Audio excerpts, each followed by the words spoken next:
How to download offline maps on Google Maps. Hi everyone, I'm here to assist you today. Without any delay, let's jump right in.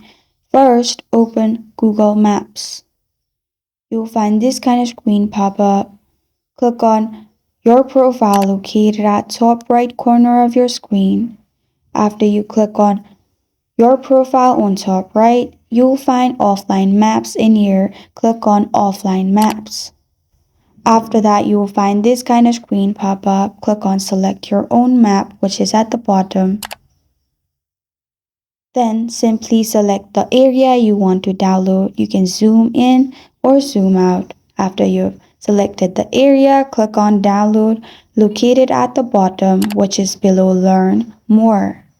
After you click on download, it will be downloaded. As you can see, it's mapped to.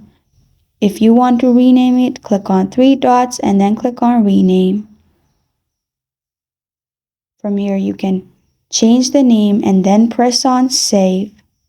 As you can see, the name has been changed. After it's downloaded, you can simply click on it and view the area that is downloaded for your offline map. And this is how to download offline maps on Google Maps.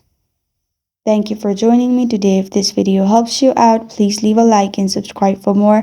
Got a question or want to suggest a topic? Comment below. Thank you for watching.